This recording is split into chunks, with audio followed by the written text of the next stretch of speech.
नामाचे चिंतन प्रगट पसारा सालते करा जेथे तेथे सोडविना माझा स्वामी निश्चयसी प्रतिज्ञा ही दासी केली आम्ही।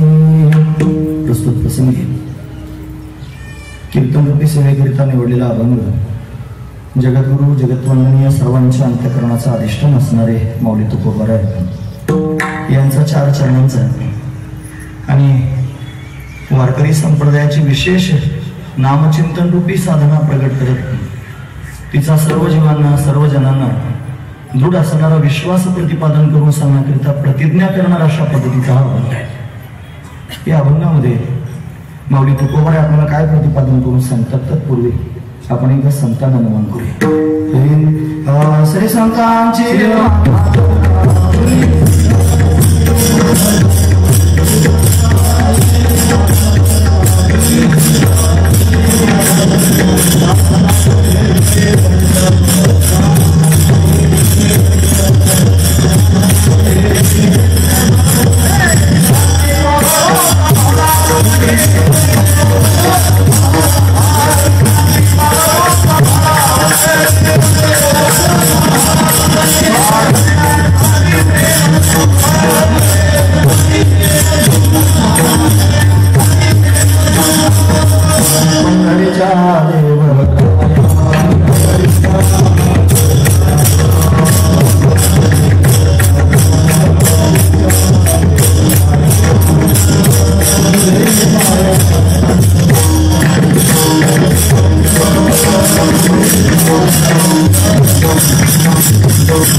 विश्रांती पावलो सांभाळा उत्तरी वाढले अंतरी प्रेम सुख नामाचे चिंतन प्रगट पसारा नामाचे चिंतन प्रगट पसारा असाल ते करा जेथे तेथे सोडविना माझा स्वामी निश्चयसी प्रतिज्ञा हे दासी केली आम्ही।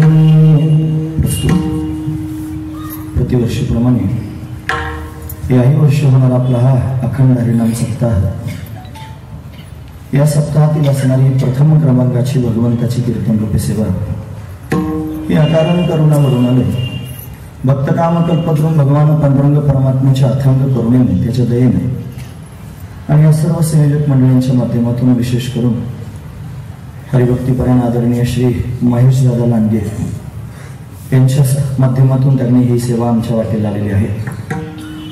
आदरणीय हरिभक्तीपरायण श्री बग महाराज आहेत, अशोक महाराज आहेत, यांच्या संपर्कातून त्यांनी महाराज या सेवेचा योग अशा पद्धतीने जुळून आलं.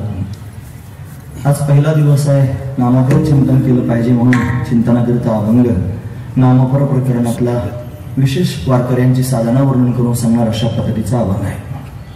समाधान वाटलं सर्व वातावरण पाहून.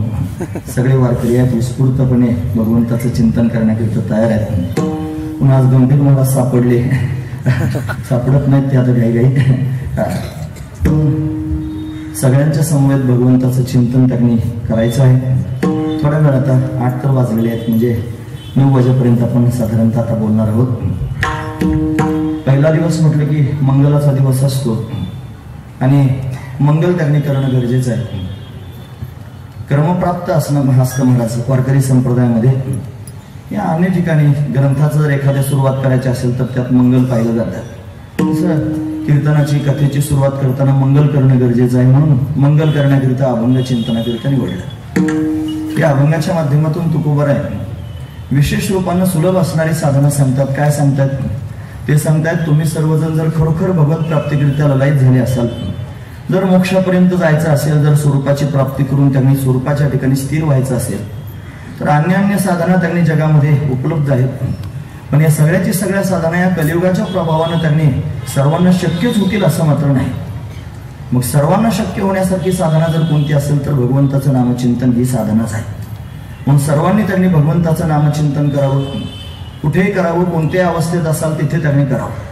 त्याला काळ लागत नाही, वेळ लागत नाही, काळ वेळ नाम उच्चारित नाही. म्हणून केव्हाही भगवंताचं नामचिंतन करू शकता. का बरं करू शकता? सर्व ठिकाणी ते प्रगट आहे. ते नामाचे चिंतन प्रगट पसारा, प्रगट आहे नामाचं चिंतन. सर्वांच्या समोर आहे त्याचा पसारा, त्यांनी नामाचं वैभव सर्वांना माहिती आहे. असाल ते करा, जिथे जिथे असाल तिथे नामचिंतन करा. काय होईल महाराज नामचिंतन केल्यानं? मग महाराज सांगतात, छातीला हात लावून, सोडविन माझा स्वामी निश्चयसी. माझा स्वामी जो नामचिंतन करतो त्याला सोडवण्याकरिता नक्की येईल आणि त्याला त्यांनी भावबंधनातून मुक्त करेल. महत्वाची गोष्ट आहे.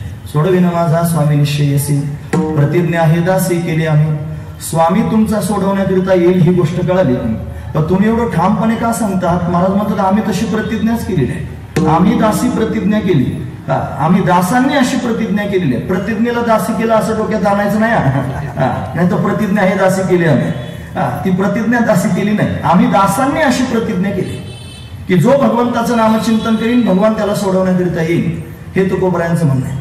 महाराज तुमचं म्हणणं पटलं, कळालं सुद्धा की आम्ही जर नामचिंतन केलं तर भगवान आम्हाला सोडवण्याकरिता येईल. पण आम्हाला येईल का नक्की? कारण त्यांनी नामचिंतन करा म्हणता तुम्ही सर्वजण, पण तो ठराविक लोकांकडे पाहत असेल, त्याला ठराविक वर्ग डोळ्यासमोर दिसत असेल, ठराविक वर्गाचाच उद्धार करीत असेल, आमचा कसा काय उद्धार करेल? आमच्याकरिता येईल कसा? आमचं मागचं जीवन त्यांनी जर पाहिलं तर प्रत्येकाचं जीवन आहेच ना महाराज, त्याच्यात बऱ्याचशा त्रुटी आम्हाला पाहायला मिळतात. मग एवढं सगळं आमचं जीवन असून परमात्मा आम्हाला सोडवेल का?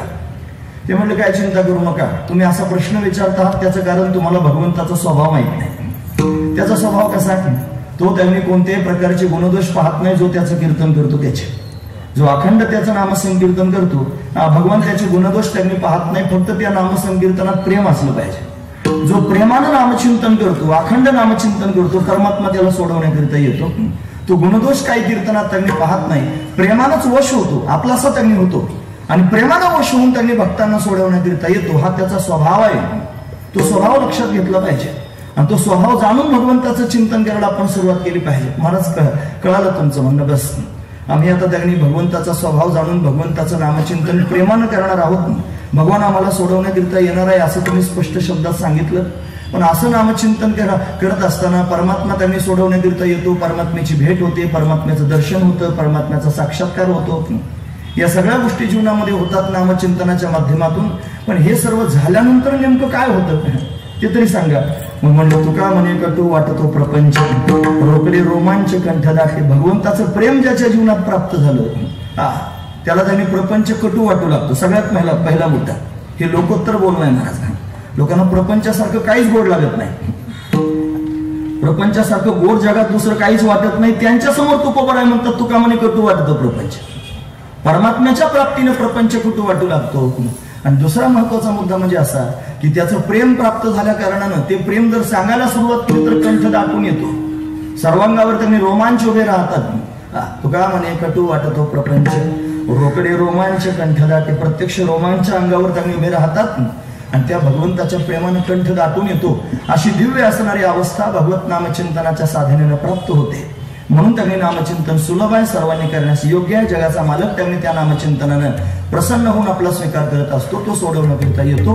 म्हणून नामाचे चिंतन प्रगट पसारा, असाल ते करा जेथे तेथे, सोडविना माझा स्वामी निश्चयसी, प्रतिज्ञा हे दासी केली आम्ही दासांनी अशी प्रतिज्ञा केलेली आहे, असं महाराज आपल्या समोर वर्णन करून सांगतायत. असा अभंगाचा सरळ अर्थ पाहण्याचा आपण प्रयत्न केला.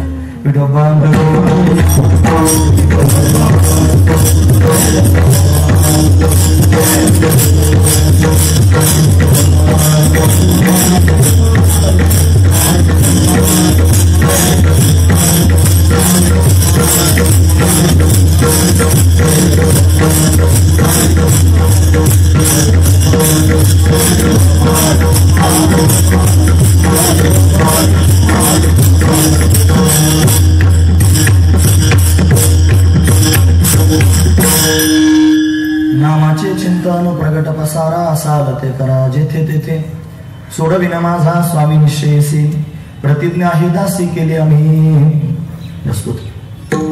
आज पहिला दिवस कीर्तनाचा आहे, मंगल महत्वाचा आहे. मग सगळ्यात मंगलमय जर जगात काय असेल तर भगवंताचं नाम आहे महाराज. पवित्रानाम पवित्रम यो मंगलानांच मंगलम. सगळ्या मंगलांमध्ये मंगल भगवंताचं नामचिंतन आहे. ते नामचिंतनच आपण सर्वांनी सुरुवातीला केलं पाहिजे. म्हणून आरंभे आवडी आदरे आले नाम, आरंभाला त्यांनी आवडीनं आदरानं भगवंताचं नामचिंतन आलं, म्हणून ते आपण त्यांनी केलं पाहिजे. म्हणून इथे त्यांनी महाराज 3 प्रकारचे मंगल आपल्याला पाहता येतील शास्त्रामध्ये. मंगल म्हणजे काय? कोणत्याही कार्याच्या आरंभी कार्य निर्विघ्नपणे पार पडावं म्हणून कनिष्ठांनी श्रेष्ठांना किंवा परमात्म्याला केलेलं जे वंदन आहे त्याला मंगल असं म्हणतात. असं असणारं मंगल आहे. हे 3 प्रकारचे मंगल आहेत. पहिलं मंगल आहे वस्तू निर्देशक मंगल, दुसरं मंगल आहे नमस्कारात्मक मंगल, आणि तिसरं मंगल आहे आशीर्वादात्मक मंगल. हे 3 मंगल आहेत, जगात प्रसिद्ध आहेत. 3 प्रकारचे मंगल असतात. वस्तू निर्देशक मंगल म्हणजे काय? ज्याच्यामध्ये परमात्म्याच्या सगुण किंवा निर्गुण रूपाचं वर्णन करून सांगितलेलं आहे त्याला वस्तू निर्देशक मंगल म्हणायचं. हे कळालं पाहिजे महाराज. नाही कळालं तर घोटाळा होतो. एक जण त्यांनी पाठात सांगत होते महाराज, ते म्हणजे वस्तू निर्देशक मंगल असतं. म्हणजे काय करायचं वस्तू निर्देशक मंगल म्हणजे काय? म्हणजे काय नाही, देवाच्या समोर जाताना किंवा संतांच्या समोर जाताना चांगल्या चांगल्या वस्तू घेऊन जायच्या आणि त्या वस्तू अशा त्यांच्या समोर नेऊन ठेवायच्या आणि वस्तूंचा निर्देश करायचा. हे बघा या वस्तू तुम्हाला आणल्या, याला वस्तू निर्देशक मंगल म्हणतात म्हणजे. आणि पाठ सांगत होते ऋषिकेश मध्ये. पुन्हा महत्वाचा मुद्दा आहे, मोठं कौतुक आहे महाराज. कुठं कसं काय सांगितलं जाईल सांगता येत नाही. वस्तू निर्देशक मंगल म्हणजे परमात्म्याच्या निर्गुण रूपाचं किंवा सगुण रूपाचं केलेलं वर्णन. साधू संतांनी 2ही प्रकाराने परमात्म्याचं वर्णन केलं. तो सच्चिदानंद रूप असणारा परमात्मा. मौलिक ज्ञानोबर आहे त्याचं वर्णन करताना सांगतात, हे सत्य ज्ञानानंत गगनाचे प्रावरण, नाही रूपवर्ण गुण जेथे, तो हारे श्री हरी पाहिला डोळे भरी, पाहता पाहणे दुरे सारोनिया. सत्य आहे, ज्ञान स्वरूप आहे, आनंद स्वरूप आहे, गगनासारखा व्यापक आहे. असा असणारा ज्याच्या ठिकाणी रूप नाही नाव नाही असा असणारा तो परमात्मा, त्याचं वर्णन त्यांनी करतायत. हे त्याच्या स्वरूपाचं लक्षण आहे. स्वरूप लक्षणानं परमात्म्याला पाहून त्याचं केलेलं वर्णन आहे. तोच परमात्मा तटस्थ लक्षणानं पाहिला जातो. तो त्यांनी सगुण साकार होऊन वेटेवरती उभा आहे. तो त्यांनी सर्वांना आनंद देतोय. सुंदर ते ध्यान उभे वेटेवरी करकटेवरी ठेवून या, हे तुळशी हार गळा कासे पितांबर, आवडे निरंतर हेचे ध्यान. सुंदर आहे परमात्मा. रूप पाहता लोचनी सुख झाले हो साजनी. हा रूपाचा मंगलाचाच अभंग आहे ना. म्हणून देवाचं 2ही प्रकारचं वर्णन करता येतं. ते वस्तू निर्देशक मंगल आहे. सुरुवातीला त्यांनी महाराज मंगल करावं, मग हे अशाही पद्धतीचं मंगल केलं चालतं. दुसरं मंगल आहे त्यांनी महाराज नमस्कारात्मक मंगल. कनिष्ठांनी श्रेष्ठांना आपलं कार्य निर्विघ्नपणे पार पडावं म्हणून केलेलं नमस्कार, याला नमस्कारात्मक मंगल म्हणतात. आणि तिसरं मंगल आहे आशीर्वादात्मक मंगल. म्हणजे श्रेष्ठांनी कनिष्ठांना तुमचं कार्य निर्विघ्नपणे पार पडावं असा दिलेला आशीर्वाद त्याला म्हणायचा आशीर्वादात्मक मंगल. मौलिक ज्ञानोबरांचे 3 ग्रंथ जगप्रसिद्ध आहेत महाराज. हरिपाठ त्याच्यातला तर छोटा असणारा ग्रंथच आहे. 3 ग्रंथ. पहिले आहे ज्ञानेश्वरी, दुसरा आहे अमृतानुभव आणि तिसरे आहे चांगदेव पासष्टी. हे 3 ग्रंथ ज्ञानोबरांनी 3 लोकांकरता प्रगट केले. ज्ञानेश्वरी सांगितली साधकांकरता, अमृतानुभव सांगितला, अमृतानुभव लिहिला, हा सिद्धानुवाद आहे सिद्ध पुरुषांकरता, आणि चांगदेव 65 ही योगी पुरुषांकरता आहे. 3 ग्रंथ त्यांनी पाहायला मिळाले. पण 3 ग्रंथांमध्ये माऊली ज्ञानोबरांनी 3 प्रकारचं मंगल केलं. साधकांकरिता केलेली जी ज्ञानेश्वरी आहे, या ज्ञानेश्वरीमध्ये माऊली त्यांनी वस्तू निर्देशरूप मंगल करतात. ओम नमोचे आद्या वेद प्रतिपाद्य जय जय स्वसंवेद्य आत्मरूप, हे वस्तू निर्देशरूप मंगल आहे. साधकांकरिता केलेली ज्ञानेश्वरी आहे. तेच माऊली ज्ञानोबर आहे अमृतानुभवात मंगल करतात. सुरुवातीच्या 5 श्लोकांमध्ये यदक्षरम मनाख्येयम आनंदम मजमयम श्रीमन निवृत्ती नाथेती ख्यातम दैवतम महम आश्रय वर्णन केलं श्रीगुरूंचं. याला वंदन त्यांनी म्हणतात, हे नमस्कारात्मक मंगल केलं. आणि तेच माऊली ज्ञानोबर आहे चांगदेव 65 मध्ये मंगल करतायत. स्वस्ति श्री वटेशु जो लपोने जगदा भासो दावे मगग्रासो प्रगटाला करी, आशीर्वाद दिला चांगदेवाला. 1400 वर्षाचे चांगदेव महाराज आहेत, त्यांना ज्ञानोबर आशीर्वाद देतात. हे आशीर्वादात्मक मंगल आहे. 3 प्रकारची मंगल आहे. हे सुद्धा मंगलच आहे. म्हणून भगवंताचं चिंतन व्हावं, भगवंताचं त्यांनी स्मरण व्हावं, हेच खऱ्या अर्थानं मंगल आहे. मग काय माध्यमातून परमात्म्याचं स्मरण करायचं मंगल करण्याकरिता? भगवंताचं नाम, भगवंताचं रूप, भगवंताचं धाम आणि भगवंताच्या लीला. हे नाव जरी 4 असले तरी वस्तू मात्र एकच आहे. परत सांगतो, भगवंताचं नाम, भगवंताचं धाम, भगवंताची लीला, या सगळ्या गोष्टी बारकाईने त्यांनी पाहण्यासारख्या आहेत. आणि ते भगवत स्वरूपच आहेत महाराज. म्हणून त्यांनी भगवंताच्या धामाचं नाव सुद्धा वैकुंठ आहे आणि देवाचं नाव सुद्धा वैकुंठ आहे महाराज. म्हणजे त्यांनी विकुंठा नावाची त्यांनी महाराज जी ऋषीपत्नी आहे तिच्या घरी भगवान प्रगट झाले म्हणून त्यांना वैकुंठ असं नाव पडलं. आणि लक्ष्मीचा हट्ट झाला म्हणून भगवंतानं वैकुंठ धाम तयार केलं. स्वसामर्थ्यानं तो परमात्मा स्वतःच सगळं काही करू शकतो. तो त्यांनी स्वतः अनेक रूप धारण करू शकतो. त्याला सगळं काय करता येतो. तो या जगतामध्ये अभिन्न निमित्त उपादान कारण आहे. या जगतामध्ये अभिन्न रूपानं राहतो. तो याचं निमित्त आहे, तो याचं उपादान कारण आहे. कोणी म्हणेल कसं काय अभिन्न निमित्त उपादान कारण आहे? त्याच्याकरिता उर्ण नाभीचा दृष्टांत दिला जातो शास्त्रामध्ये. कोळीकिडा असतो ना, तो कोळीकिडा तोंडातून लाळ बाहेर काढतो, त्याचं त्यांनी जाळं तयार करतो, त्याच्यावर खेळतो. काय वस्तू सापडतील ते कीटक सापडतील खाऊन घेतो. आणि काहीच नाही मिळालं की शेवटी तो स्वतःचं जाळच खाऊ शकतो. त्याला भूक लागल्यावर काय करणार आहे? म्हणजे तसाच त्यांनी हा ईश्वर संपूर्ण जगताच्या रूपानं प्रगट झाला. म्हणून त्या ईश्वराचं नाम, त्याचं त्यांनी धाम, त्याची लीला, या सगळ्या गोष्टी एकार्थवाचक त्यांनी पाहिलं पाहिजे. म्हणून तेच भगवंताचं नाम आहे आणि ते मंगलकारी असणारं नाम आहे. म्हणून सुरुवातीला भगवंताच्या नामाचं चिंतन करावं असा दंडक साधू संतांनी आपल्या समोर त्यांनी वर्णन करून सांगितला. म्हणून आरंभी आवडे आदरे आले नाम तेने सकळ सिद्धी जगी झाले पूर्ण काम. म्हणून त्यांनी त्यानंच खऱ्या अर्थानं काम पूर्ण होणार आहे.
सकळ मंगल विठ्ठलाचे नाम आधी, विठ्ठलाचं नामचिंतन त्यांनी आधी करावं. ते सगळ्या मंगलांचं निधान असणारं त्यांनी भगवंताचं नामचिंतन आहे. म्हणून नामाचा महिमा मोठा श्रेष्ठ आहे. त्या नामचिंतनाच्या माध्यमातून परमात्म्यापर्यंत त्यांनी महाराज जाता येतं. हा महिमा सर्वांना कळावा ते जास्त महत्वाचं आहे. का बरं त्यांनी नामस्मरण करावं? कशाकरिता नामचिंतनाचा अट्टहास करावा? भगवत प्राप्तीकरिता करावा. कारण मनुष्य शरीर आपल्याला प्राप्त झालं ते भगवत प्राप्तीकरिताच प्राप्त झालेलं आहे. सहजासहजी प्राप्त होत नाही, फार दुर्लभ आहे महाराज. जगद्गुरु शंकराचार्य सांगतात विवेक चूडामणीमध्ये, दुर्लभम त्रयमेव तद्देवानुग्रह हेतुकम मनुष्यत्व मुमुक्षुत्व महापुरुष संश्रय, ह्या 3 गोष्टी दुर्लभ आहेत. त्याच्यात माणसाचं शरीर दुर्लभ आहे, त्याच्यामध्ये पुन्हा मुमुक्षुत्व दुर्लभ आहे. मुमुक्षुत्व म्हणजे काय? हे मुमुक्षुत्व कळण्याकरिता आधी मोक्ष कळावं लागेल. मोक्षच नाही कळलं तर मुमुक्षुत्व कसं कळेल? मोक्ष म्हणजे काय? मोक्ष शब्दाची व्याख्या शास्त्रात आली, कारण सह वर्तमान जगताची निवृत्ती आणि ब्रह्मस्वरूपाची प्राप्ती याला म्हणतात मोक्ष. कारण सह वर्तमान जगताची निवृत्ती, जगताची निवृत्ती करायची आहे. मग कशी होईल? हे जगत घालवायचे. कशाने घालवता येईल? म्हणजे त्यांनी एवढे JCB आणले, एवढे त्यांनी बुलडोझर आणले, मग त्यांनी सगळा कार्यक्रम सुरू केला, जगत घालवायचं. घालवता येणार नाही महाराज हे जगत. क्रियेनं त्यांनी घालवता यायचं नाही. मग त्याचा त्यांनी शोध घेतला पाहिजे. प्रगट झालं कसं? याला कारण कोण आहे? याला कारण आहे अविद्या. हे दिसणारं जे जगत आहे तुकोबराय म्हणतात रज्जू सर्पाकार भासले जगदंबर. हे जगदंबर भासताय, पण दोरीवर जसा साप भासतो तसं हे जगत प्रतीला येतं. साधू संतांना दिसतच नाही महाराज.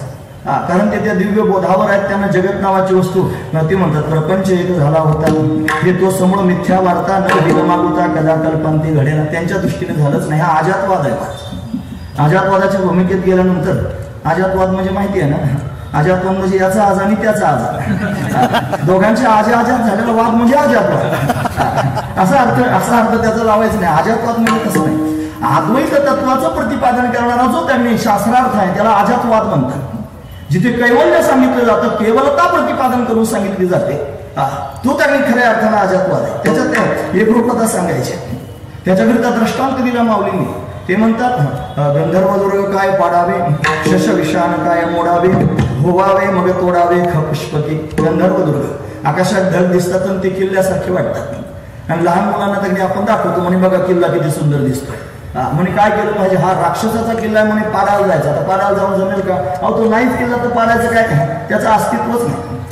म्हणे त्याने शश विषाण काय मोडावे. शश म्हणजे ससा आणि विषाण म्हणजे शिंग. सशाला किती शिंग असतात? नसतात. सशाला शिंगच नसतात. म्हणजे नाहीतच ते पाडायचं काही काम आहे का? शश विषाण काय मोडावे, ते मोडायचं काही काम नाही. आणि मग त्याने महाराज होवावे मग तोडावे खपुष्पकी. ख म्हणजे आकाशन, पुष्प म्हणजे फुल. जसं आकाशाला फुलच कधी येत नाही, ते तोडायचं काही कामच नाही, तसं जगत नावाची वस्तू झालीच नाही. प्रपंच एक झाला होता, हे तो समोर मिथ्या वार्ता, झालाच नाही प्रपंच. मग महात्म्यांच्या दृष्टीने प्रपंच दिसतच नाही महाराज. पण सगळ्यांना ती भूमिका झेपत नाही ना, ते ज्ञान पचत नाही सर्वांना. गुरुजी म्हणायचे, गुरुजी म्हणजे वैकुंठवासी रंगनाथ महाराज परभणीकर. ते म्हणायचे ज्ञान कळण्याकरिता लागते बुद्धी.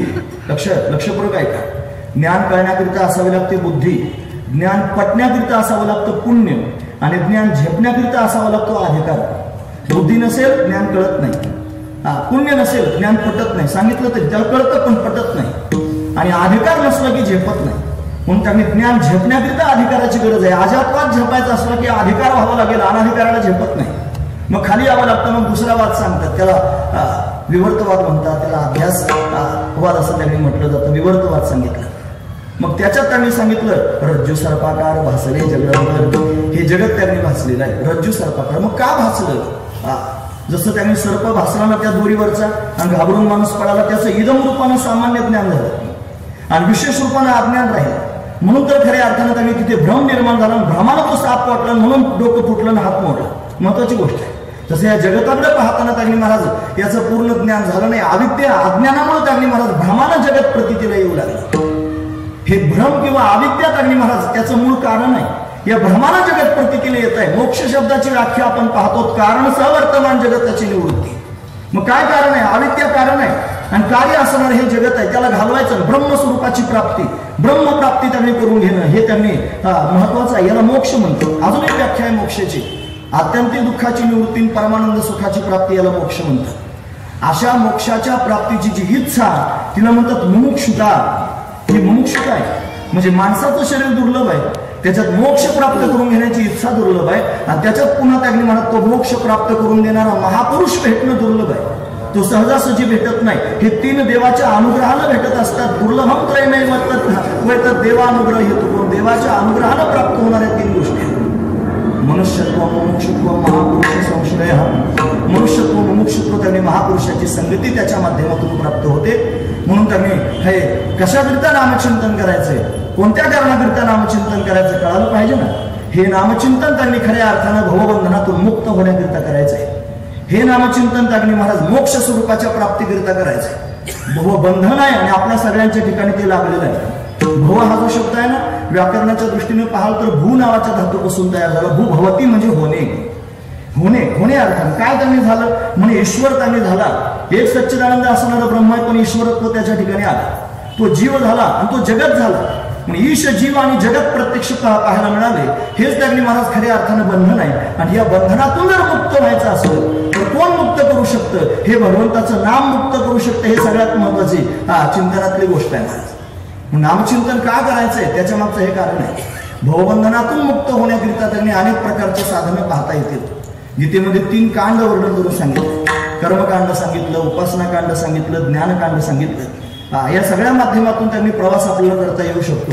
कर्मकांडानं जर त्यांनी जात असाल तर त्यांनी निष्काम कर्मयोग आपल्या डोळ्यासमोर ठेवावा लागेल. आपलं जीवन जगत असताना फक्त कर्म करायचं. कर्मण्येवाधिकार असते मा फलेषु कदाचन असं म्हणत कर्म करत राहायचं. फलाची अपेक्षा करायची नाही आणि कर्म करायचं. पण ते सगळ्यांना जमत नाही महाराज. आपल्याकडे कर्म करताना कर्माच्या आधी स्वार्थ असतो. कर्म झाल्यावर अभिमान निर्माण होतो. आपण सर्वजण क्रिया करतो महाराज, महत्वाची गोष्ट आहे. मग कोणता ना कोणता तरी स्वार्थ पोटात असतो. काहीतरी अभिमान आपल्याला कर्म पूर्ण झाल्यानंतर होतो. आपण निष्काम कर्मयोग करू शकत नाही. तिथपर्यंत माणसाला सहजासहजी जाता येत नाही. फार उंच भूमिका आहे. म्हणजे मग उपासना करा. उपासना सर्व लोकांना जमत नाही. त्याच्यात बारकावा असतो. महादेवाचं मंदिर आपल्या समोर आहे. या महादेवाच्या पिंडीवर जर त्यांनी लाल फुल आपण नेऊन वाहिलं तर त्याला चालत नाही. मला राग येतो महादेवाला. उपासनेतला भाग आहे. भगवान विष्णूची उपासना करायची आहे, त्याला बेलाचं पान वाहून चालणारच नाही. त्याला तुळशी पत्र त्यांनी वाहावे लागतील. प्रत्येकाची उपासना स्वतंत्र आहे. गणपती बाप्पाला हरळच वाहिली पाहिजे. आणि उपासना त्यांनी महाराज उपास्य देवतेकडून काहीतरी लाभ प्राप्त करून घेण्याकरिता असते.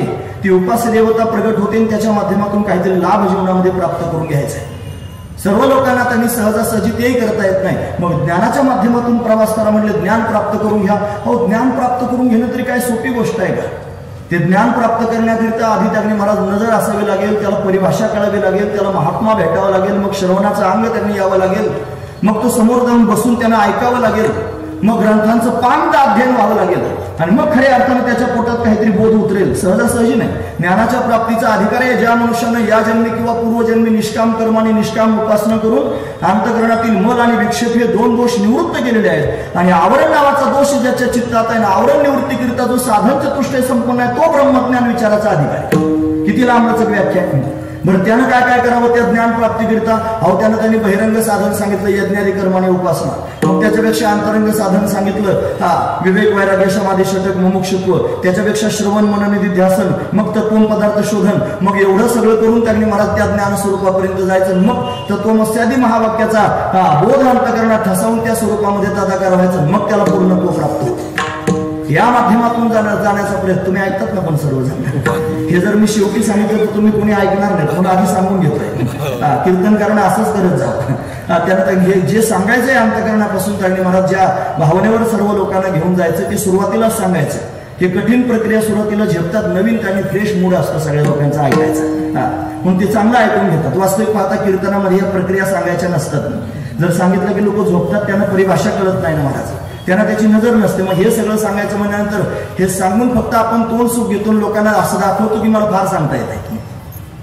एवढंच होऊ शकतं. याच्यापेक्षा वेगळं काही नाही. एका शब्दाचे 100 तुकडे करून लोकांच्या समोर मांडता येतील. लोक सुद्धा माना डोलवतील. पण इथून बाहेर गेल्यावर विचारलं की काय हो, ज्ञान प्राप्तीची किती साधनं सांगितली बुवांना, एक सुद्धा सांगता यायचं नाही. एक सुद्धा सांगता यायचं नाही. मग बहिरंगण अंतरंगण हे सगळे साधनं काही समजत नाही.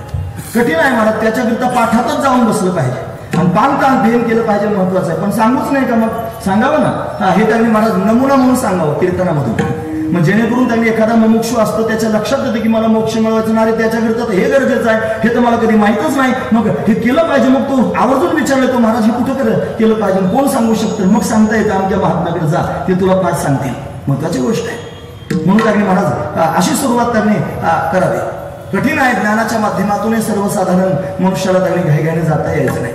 मग जर सर्वांना कर्म करता येत नाहीत, कठीण आहे. कर्म अतिशय सूक्ष्म आहे. उपासना सर्वांना करता येत नाही, ज्ञानाच्या माध्यमातून जाता येत नाही. मग भगवंताची प्राप्ती करून घ्यायचीच नाही का? म्हणजे घ्यायची ना. सर्वांना परमात्म्याची प्राप्ती होऊ शकते. मग एखादं माध्यम त्यांनी या माध्यमातून होत नाही, मग कोणत्या माध्यमातून होईल? मग एकच साधन आहे भगवत प्राप्तीकरिता या कलियुगामध्ये. सर्वात श्रेष्ठ साधन जर काय असेल तर भगवंताचं कीर्तन करायचं. आणि ते कीर्तन जर कोणतं असेल तर ते नामसंकीर्तन करायचं. अनेक प्रकारचे कीर्तन आहेत. त्या कीर्तनांमध्ये त्यांनी महाराज गुण संकीर्तन आहे, लीला संकीर्तन आहे, क्रीडा संकीर्तन आहे, स्वरूप संकीर्तन आहे, त्याच्यामध्ये त्यांनी महाराज नाम संकीर्तन आहे. सर्वांनाच काय भगवंताची क्रीडा सांगता येत नाही, सर्वांना भगवंताची लीला सांगता येत नाही, सर्वांना भगवंताचे गुण गाता येत नाहीत, सर्वांना भगवंताचं स्वरूप त्यांनी संकीर्तन करता यायचं नाही, पण एक संकीर्तन मात्र सर्वांना करता येईल, त्याचं नाव आहे नाम संकीर्तन. हे अतिशय सुलभ आहे महाराज वर्णन करून.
नारायण देल भेटे. कीर्तन ही भक्ती आहे महाराज.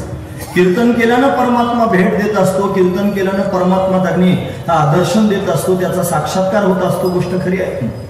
पण आता आपण कीर्तनांचे प्रकार आहेत. कीर्तन शब्द ऐकला की लोकांच्या डोळ्यासमोर बुवा उभा राहतो. त्याने ते बांधलेलं कंबर, त्याचा तो फेटा, त्याचा तो असा रुबाब सगळ्यांच्या समोर तो बोलतो. मग लोकांना वाटतं कीर्तन करायचं म्हणजे असं झालं पाहिजे. हो, एवढंच कीर्तन आहे असं नाही. हो, यालाच फक्त आपण कीर्तन म्हणतो. कीर्तन काय फक्त बुवालाच करता येत असं नाही. कीर्तन कोणी करू शकतो. बुवा शब्द जुना आहे बरं. आता महाराज शब्द आले बरं सगळीकडे. नाही तर तुम्ही संस्थेत बघा, जुने त्यांनी महाराज जे मोठे मोठे महात्मे होऊन गेले ते बुवा म्हणायचे. काय बुवा असा शब्द असायचा महाराज. म्हणून एवढं झाल्यानंच फक्त कीर्तन करता येतं असं नाही. कीर्तन सगळ्यांना करता येतं. बाकीचे सगळे कीर्तन जरी करता येत नसतील तरी एक अतिशय सुलभ असणारं कीर्तन आहे आणि त्या कीर्तनाचं नाव आहे नामसंकीर्तन. ते अतिशय सोपं कीर्तन आहे. मला स्वतःच वर्णन करून सांगतात. हे नामसंकीर्तन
नारायण बाबा म्हणतील बरं. नामसंकीर्तन साधन पाय सोपे जळतील पापे जन्मांतरीचे. नामसंकीर्तन हे साधन आहे आणि सोपं साधन आहे. या साधनेच्या माध्यमातून जन्मांतरीची पाप जळू शकतात. नामाचा महिमा कळाला पाहिजे. आपण वारकरी आहोत ना. वारकऱ्यांनी त्यांनी सगळ्यात प्रधान साधन जर कोणतं स्वीकारलं असेल तर भगवंताचं नाम. एक गाव आम्ही विठोबाचे नाम आणि का बेकाम नाही आता मोडून या वाटा सूक्ष्म दुस्तर केला राज्य बहाराचा लिहायचा. या सूक्ष्म वाटा आणि दुस्तर वाटा मोडल्या. सूक्ष्म वाटा आहे कर्माची आणि दुस्तर वाटा आहे योगाची. म्हणून सूक्ष्म आणि दुस्तर वाटा मोडून त्यांनी नामरूपी साधनाचा स्वीकार केला आणि ते नामचिंतन रूपी साधन करून केला राज्यभार चाले आहे एवढा सुलभ मार्ग त्यांनी सुरू केला. म्हणून नामसंकीर्तन केल्यानं परमात्म्याची प्राप्ती होऊ शकते. जर आपल्याला कळालंय की मी भवबंधनात अडकलेलो आहे, जर आपल्याला कळालंय मला मोक्ष प्राप्त करून घ्यायचंय, जर आपल्याला कळालं भगवत भेटीशिवाय पर्याय नाही, जर आपल्याला कळालंय माणसाच्या जन्माची इतिकर्तव्यता विठ्ठलाची एक देखलिया यानं होणार असेल, तर मी काय साधन करावं? बाकीचं कोणतंच साधन त्यांनी तिथपर्यंत जर घेऊन जात नसेल तर एक सार्वभौम असणारं साधन आहे, सुलभ असणारं साधन आहे, ते म्हणजे भगवंताचं नामचिंतन. ते सर्वांना करता येऊ शकतं. सर्वजण राम म्हणू शकतात, कृष्ण म्हणू शकतात, हरी म्हणू शकतात. सर्वांच्या समोर प्रत्यक्ष आहे माझं रामकृष्ण हरी. जर आपण सदैव त्यांनी भगवंताचं नामचिंतन, प्रगट असणारं नामचिंतन करत राहिलो तर हेच त्यांनी साधन भगवंतापर्यंत आपल्याला घेऊन जाईल. म्हणून सर्वांनी त्यांनी भगवत प्राप्तीकरिता काय साधन करावं, कोणत्या साधनाचं अवलंबन करावं असं जर त्यांनी कोणी म्हणत असेल तर तुकोबरा त्याला स्पष्ट शब्दात वर्णन करून सांगितलं.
नामाचे चिंतन प्रगट पसारा असाला ते करा, जेथे ते भगत प्राप्ती करून घ्यायची आहे ना.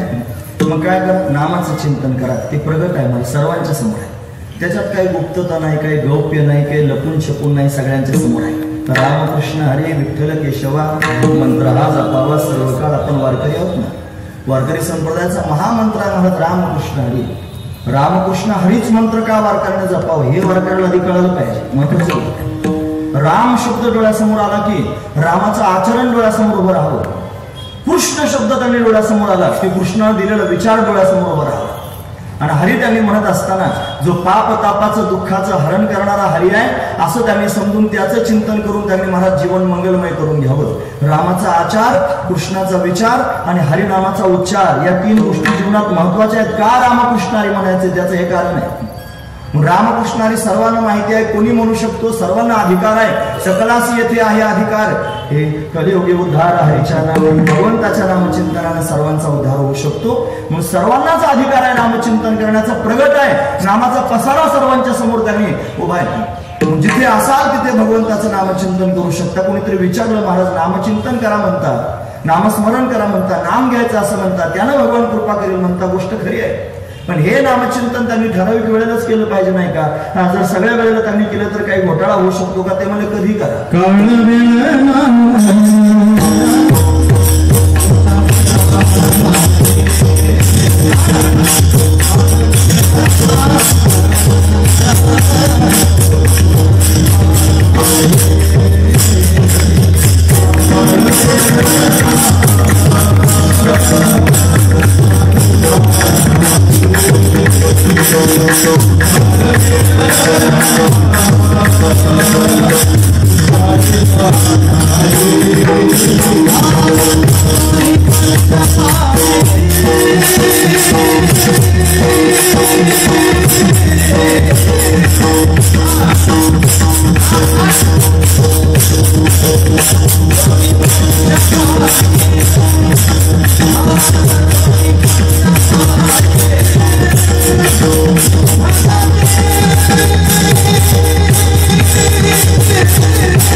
उच्चारिता नाही केव्हाही नामचिंतन करू शकतात.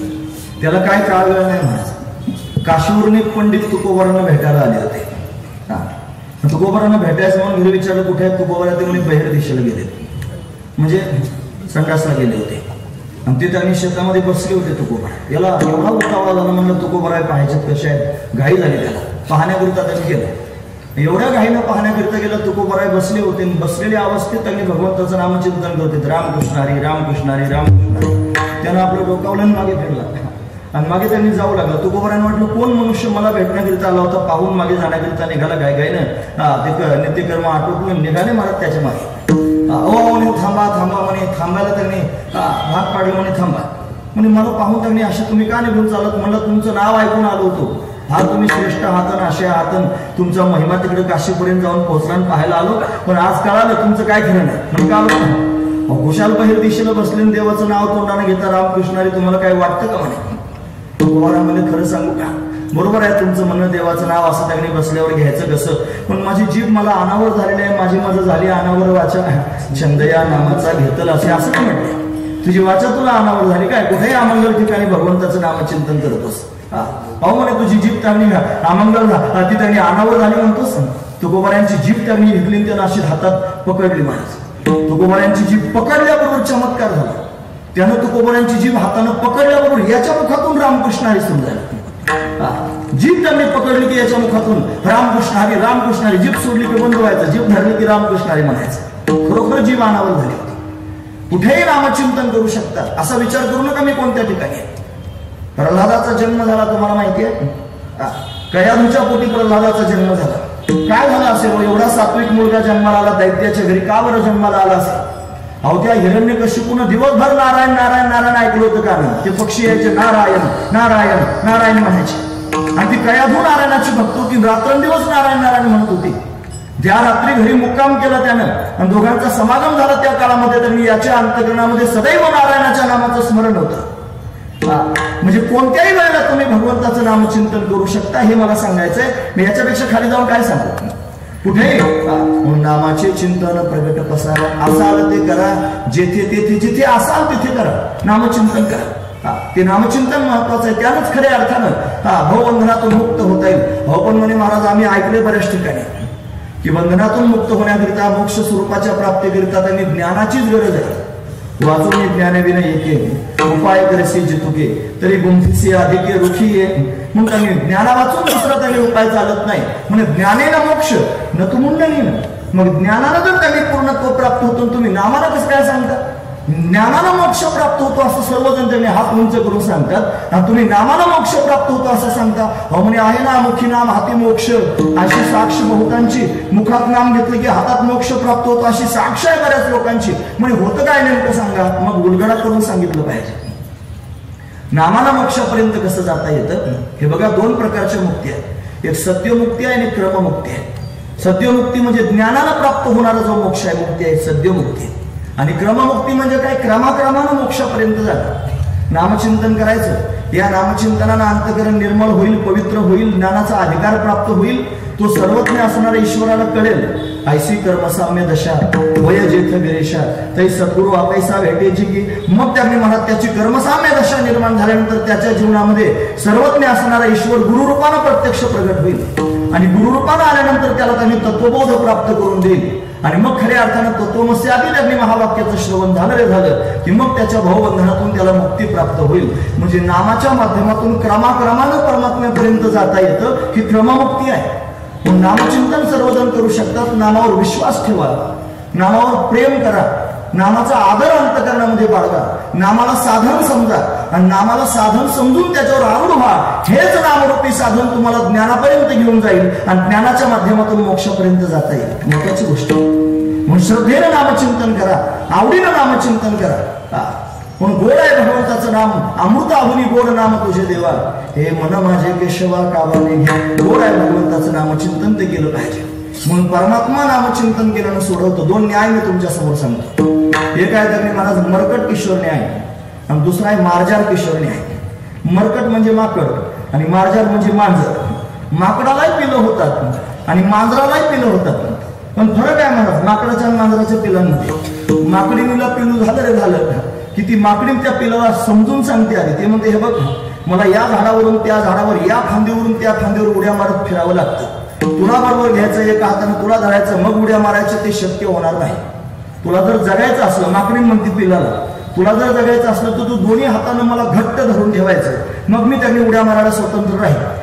जर त्यांनी तू मला घट्ट धरलं नाही, तुझा हात निसटला, तू पडला, मेला, खलास, आपली जबाबदारी नाही. कोण म्हणतं? माकडीन म्हणते मला पिलाला समजून सांगते ती. माकडाच्या पिलाला स्वतःची जबाबदारी जगण्याकरिता स्वतः घ्यावी लागते. मग तो त्यांनी घट्ट धरून ठेवतो आईला. पडला की त्याचा कार्यक्रम होतो महाराज, उंचावरून उड्या मारतो ती. पण मांजराच्या पिलाला मात्र असा काही नियम नसतो महाराज. हे मांजराला पिलं झाले रे झाले की फार तर फार मांजराला 2 नाही तर 3 पिल्लं होत असतील. ते पिल्लं जन्माला आल्याबरोबर त्यांनी महाराज त्यांचे डोळे उघडत नाही, ते डोळे बंद असतात. ते बंद डोळे असल्या कारणाने त्यांनी मांजरेला त्यांची चिंता वाटते. का बरं? तिला त्या पिल्लांच्या बापाचा स्वभाव चांगला माहित असतो, बोका. तो बोका जर त्यांनी आला तर नाश्त्यावर 2-3 पिल्लं खाऊन जाईल हे तिला चांगल्यापैकी माहिती आहे. म्हणून ती पिल्लांना कोणत्याच प्रकारचा उपदेश करीत नाही. ती काय करते? त्या पिल्लांना दातात उचलते आणि 7 घरं फिरवते जोपर्यंत त्यांचे डोळे उघडत नाहीत तोपर्यंत. महत्वाची गोष्ट आहे.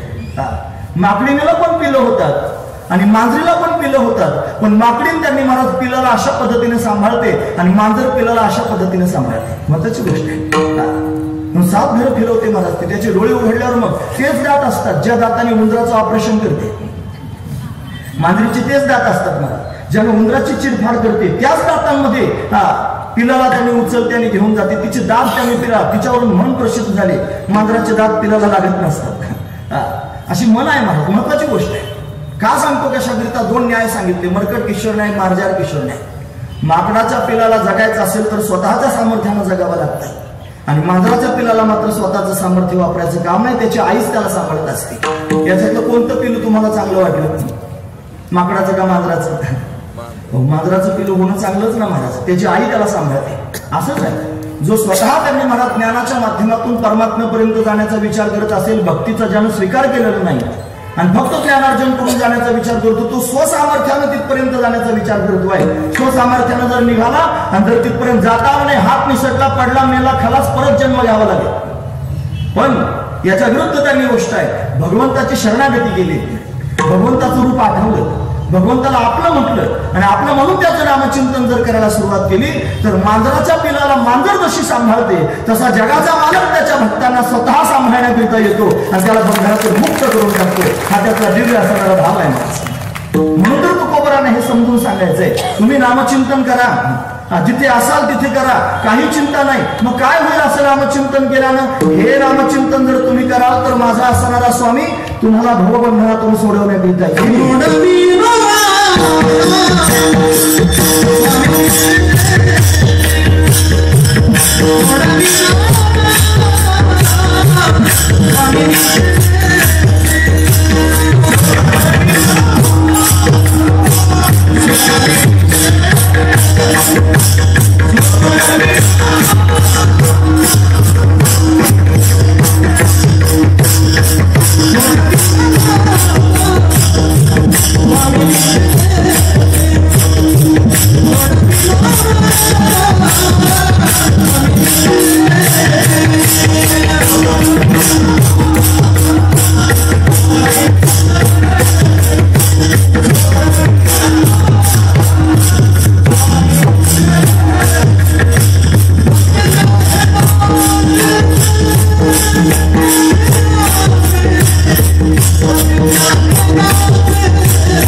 माझा स्वामी तुम्ही नामचिंतन केल्यानं तुम्हाला सोडवण्याकरिता येईल. भाऊबंधात सोडवेल महाराज, सोडवेल माझा स्वामी निश्चयसी. हे माझा म्हणण्यात फार आदर आहे महाराज, कुठून कुठून भरलेला आदर आहे, फार आदर आहे. देवाला माझं म्हणणं फार मोठी गोष्ट आहे. हे सहजासहजी घडत नाही. हा फार जिव्हाळ्याचं प्रेम निर्माण व्हावं लागतं. मग मनुष्य म्हणतो देव माझा मी देवाचा, हेच माझी सत्यवाच. देव माझा आहे हे म्हणण्याकरिता तुकोबाराय म्हणतात माझा स्वामी सोडवण्याकरिता येईल. तुम्ही फक्त नामचिंतन करा. कसं काय एवढं तुम्ही धडाडीनं सांगता आहात आणि त्यांनी सर्वांच्या समोर मोठेपणानं सांगतात. ते म्हणतात आम्ही दासांनी अशी प्रतिज्ञाच केली. कशी काय प्रतिज्ञा केली म्हणे, हे त्यांनी असे आहेत संत ज्यांचा दोन ठिकाणी संबंध आहे महाराज. ते देवाकडे पण जातात आणि जीवाकडे पण जातात. दोही ठाई तुका नाही पडो देत चुका, उभारेला हात जगी जाणविली मात. देव बैसले सिंहासनी आल्या या चकापुरे धनी, एकाच्या कैवाडे उगवे अनेकांची तोडे. असं आहे ना. म्हणून दोही ठाई तुका नाही पडो देत चुका. देवाकडे जातात आणि देवाला सांगतात. तुकोबरा देवाच्या समोर गेले, वैकुंठातूनच आले की नाही महाराज. ते म्हणतात आम्ही वैकुंठवासी आलो याची कारण अशी बोलले ऋषी साचा भावे वर्ताय. किंवा त्यांचा अवतार कशा करीताय, तुम्ही संत माय बाप कृपावंत काय मी पतित कीर्तिवान. अवतार तुम्हा धराया कारण उद्धराया जन जडजीव, जडजीवांचा उद्धार करण्याकरिता आहे. मग काय काय करणार, वाढावया सुख भक्ती भाव धर्म आणि त्याचाच पुढचा मुद्दा कुळाचार नाम विठोबाचे. विठोबाचं नाम वाढवण्याकरिता वैकुंठातून खाली आले. मग कसं वाढवणार आहात, पिटू भक्तीचा डांगोरा काळाशी दरारा तुका म्हणे करा जय जयकारा. म्हणजे भक्तीचा डांगोरा पिटण्याकरिता त्यांनी आले. भक्तीच्या माध्यमातून भगवंताच्या नामाचा महिमा हे संत जगाच्या समोर त्यांनी वाढवण्याकरिता आले. वैकुंठातून येतानाच देवाला सांगून आले देवा चाललो, सगळ्या लोकांच्या समोर जाणार आहे, कीर्तन करणार आहे, भजन करणार आहे, प्रवचन करणार आहे, कथा सांगणार आहे आणि सर्वांना त्यांनी छाती ठोकपणे सांगणार आहे तुम्ही नामचिंतन करा. तुम्ही जर नामचिंतन कराल तर माझा भगवान तुम्हाला सोडवण्याकरिता येईल. देवाच्या समोर प्रतिज्ञाच केली महाराज आणि प्रतिज्ञा करून आले. देवाला सांगून आले की हे बघ सांगण्याकरिता चाललोय, बघ लक्ष ठेव. देव म्हणला ठीक आहे, ठीक आहे तुम्ही सांगायचा म्हणे सगळ्यांच्या समोर. मग देवाच्या समोर सांगून पुन्हा जीवाच्या समोर आले आणि जीवाच्या समोर येऊन परत जीवाला सांगायला लागले, हे बघा मी देवाकडून आलोय. तुका म्हणे माझं धाडिले निरोपा, मार्ग हा सोपा सुखरूप. सोपा सुखरूप असणारा मार्ग त्यांनी सांगण्याकरिता देवानं मला पाठवलेला आहे. मग तुम्ही काय करा, तुम्ही भगवंताचं नामचिंतन करा. प्रगट आहे नामचिंतनाचा पसारा, असाल ते करा, जिथे असाल तिथे भगवंताचं नामचिंतन करा. तुम्हाला सोडवण्याकरिता देव येईल. सोडविलं माझा स्वामी निश्चयसी, निश्चयाने मी तुमच्या समोर सांगतो देव तुम्हाला सोडवण्याकरिता येईल. का बरं सांगतात म्हणे, त्याच्या समोर प्रतिज्ञा करून आलो. प्रतिज्ञा हे दासी आम्ही दासांनी अशी प्रतिज्ञाच केलेली आहे की देवानं सोडवायला आलं पाहिजे म्हणून देव त्यांनी सोडवण्याकरिता येईल. हो म्हणे महाराज कळालं, बरं झालं सांगितलं. नामचिंतन आम्ही करू, आता नामस्मरण आम्ही त्यांनी अशा पद्धतीने करू.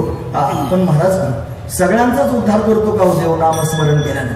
आम्हाला आमचं पूर्वचरित्र त्यांनी पाहिलं. आता प्रत्येकाचं चरित्र असतं ना महाराज, सगळेच काय जन्माल्यापासूनच सात्विक असतात, थोडेच काही नंतर कालांतराने येतात. बऱ्याच सगळ्या गोष्टी त्यांनी असतात. एखादा जर दुराचारी असला, फार वाईट वागणारा असला आणि तुम्ही त्याला जर असा नामचिंतनाचा उपदेश केला तर देव त्याला पण सोडवण्याकरिता येईल का, असं जेव्हा विचारलं तुकोबरायांना कोणी, ते म्हणले बघा चिंता करू नका. तुम्ही असं विचारतात हाच त्यांनी खऱ्या अर्थानं संशय आहे. हा संशय देवाच्या त्यांनी महाराज असं महिमेवर त्यांनी घ्यायचा नाही. देवाचा त्यांनी विशेष असणारा भाव आहे भक्तांना सोडवण्याकरिता. जो त्यांनी महाराज शुद्ध अंतकरणानं प्रेमानं भगवंताचं नामचिंतन करतो, भगवान त्याला सोडवण्याकरिता येतो. मग त्याचे कोणत्याच प्रकारची गुणदोष परमात्मा पाहत नाही, फक्त त्याच्या पोटात प्रेमयुक्त अंतकरणानं केलेलं नामाचं स्मरण पाहतो आणि त्या प्रेमानं वश होऊन त्याला सोडवण्याकरिता येतो. अभंगाचं तिसरं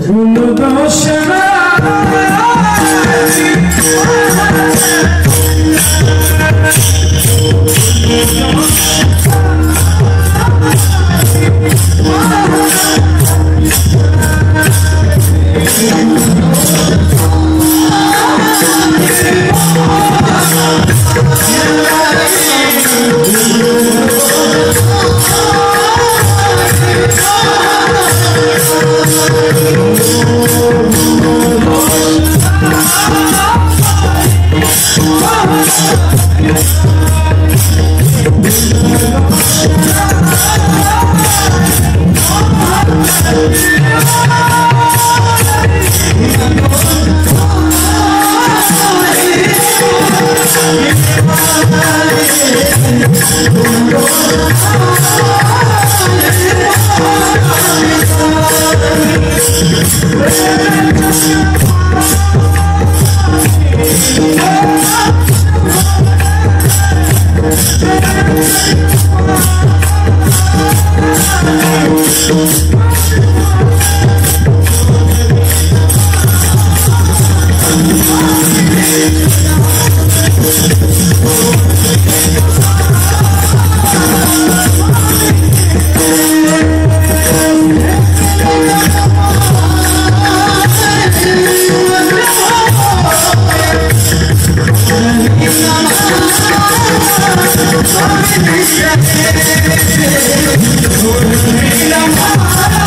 नामाचं चिंतन जर प्रेमानं करत असाल तर मग मात्र तो परमात्मा गुणदोष पाहणार नाही, सोडवण्याकरिता नक्की आहे. महत्वाची गोष्ट आहे.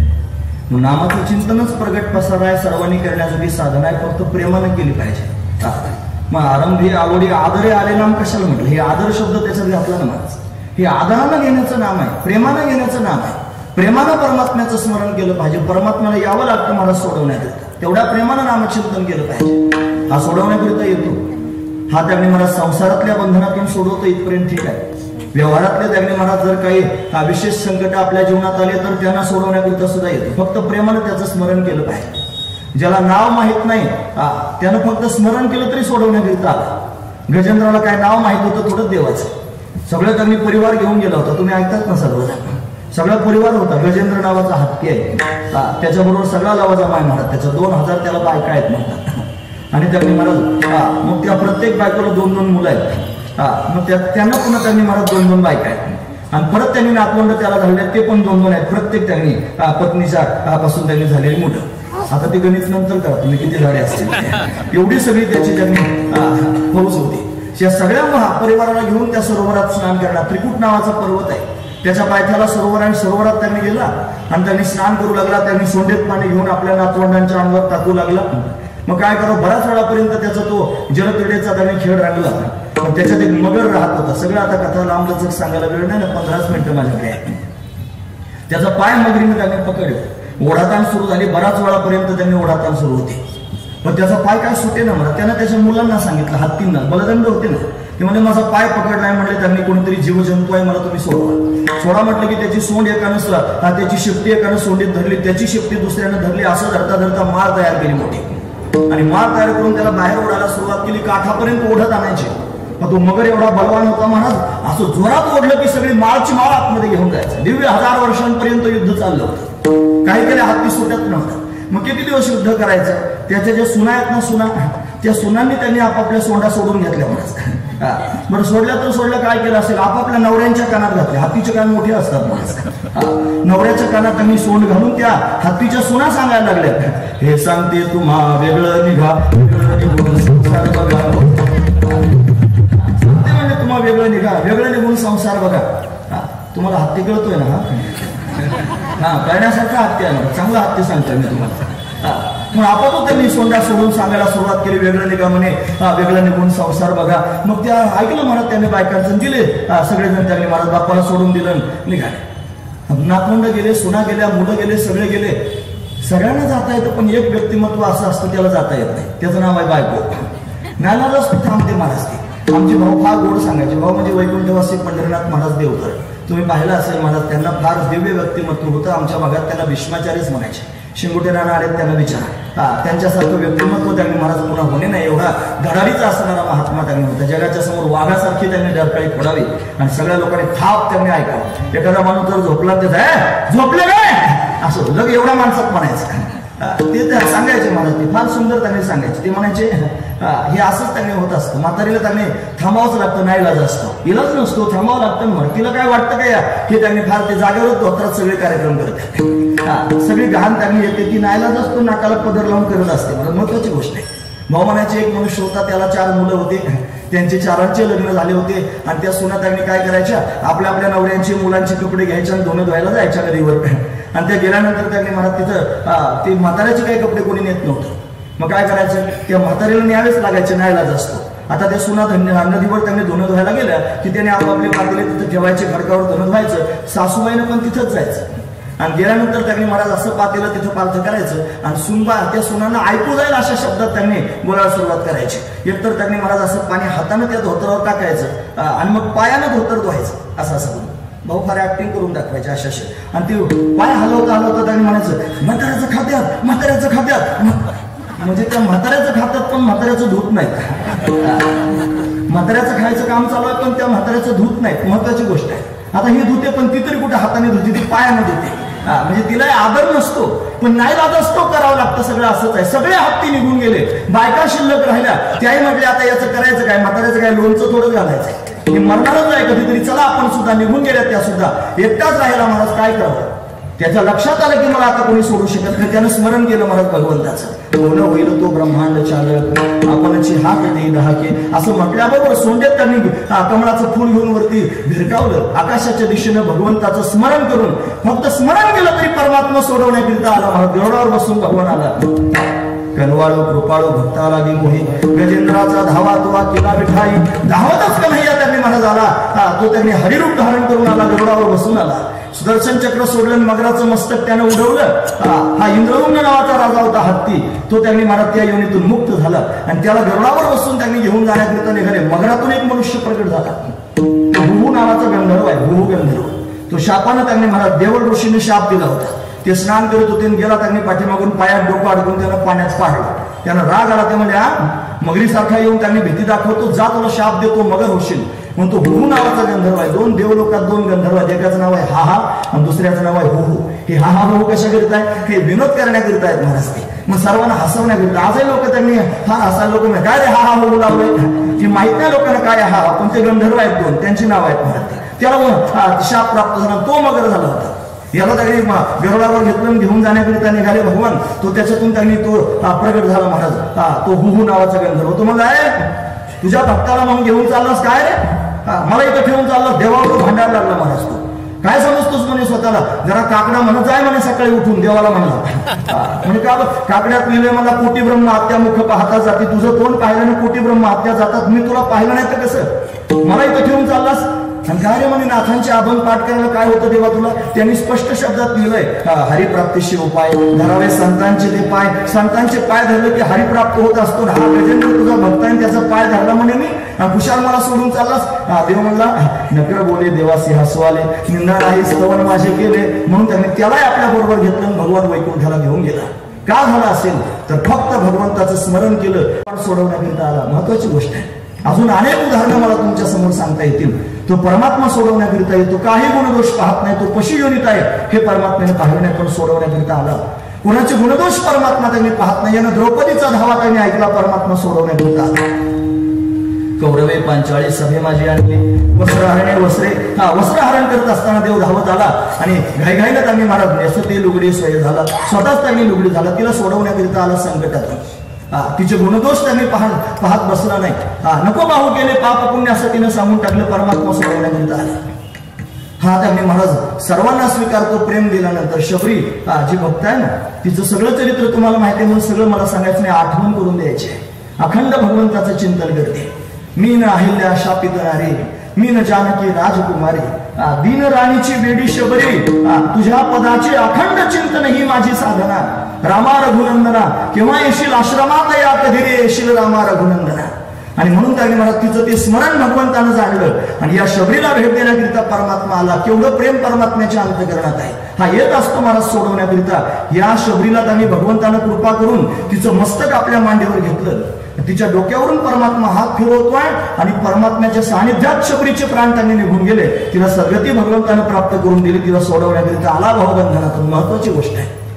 येत असतो फक्त तुम्ही प्रेमानं श्रद्धेनं त्याचं स्मरण करा. गुणदोष पाहत नाही, ती भिल्ल जातीची आहे याचा विचार देवानं केला नाही, पण तिला सोडवण्याकरिता मात्र आला. गुणदोष नाही पाहत कीर्तनी प्रेमेच्या कृपाने वश होय. प्रेमाला वश होतो, महत्वाचाच भाव आहे. म्हणून अनेक प्रसंग मला सांगते. हा राम ज्या वेळेला वनवासाला त्यांनी गेला त्यावेळेला त्यांनी गंगा पार त्यांनी व्हायचंय ना, त्यावेळेला केवट आहे ना, केवट या केवटावर परमात्म्यानं कृपा केली. काय सामान्य असणारं केवट आहे, पण परमात्म्याचं प्रेम त्याच्या पोटात आहे. म्हणून बघा ना, तो त्याने महाराज विनंती करतोय. तो म्हणला देवा नावेत बसू द्यायचो नाही. म्हणे का बरं, तुम्ही पाय त्यांनी धुतले. बरंच लांबच प्रसंग आहे ना. म्हणून त्याने महाराज पाय धुतले पाहिजेत तुमचे, त्याच्याशिवाय जाऊ देणार नाही. मग देवाचे पाय धुवायला सुरुवात केली. त्यानं त्यांनी महाराज एक शर्यत जिंकली होती. 9-10 मिनिटं कमी असताना ती शर्यत त्यांनी जिंकली होती. त्या शर्यतीत विजयी झाला. मग सगळ्या लोकांना त्यांनी त्यांना विचारलं सगळ्यांनी काय पाहिजे. मला एक वरदान द्या. म्हणे काय, एक दिवस असा असला पाहिजे की त्या दिवशी फक्त माझी एकट्याचीच नाव तिथे पाण्यात असली पाहिजे, दुसरी कोणाची जाण्याची. नावाडी होता केवट. ते म्हणे ठीक आहे. प्रभू रामचंद्र आलेले आहेत, त्यांना गंगा पार व्हायचं हे कळालं. आदल्या दिवशीच मला दिलेलं वरदान त्यांनी द्या आणि माझी एकट्याचीच नाव असली पाहिजे पाण्यामध्ये. त्याला दिलं महाराज ते वरदान.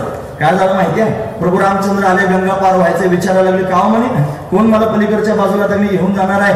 नाव तर दिसते, नावाडी कुठे. महा केवट समोर आला. पण आल्यानंतर त्यांनी महाराज म्हणे मला पलीकडच्या काठाला जायचंय, मला नेऊन सोडा. म्हणे जमत नाही. अरे म्हणजे का बरं जमत नाही. नाही मला जमणार नाही.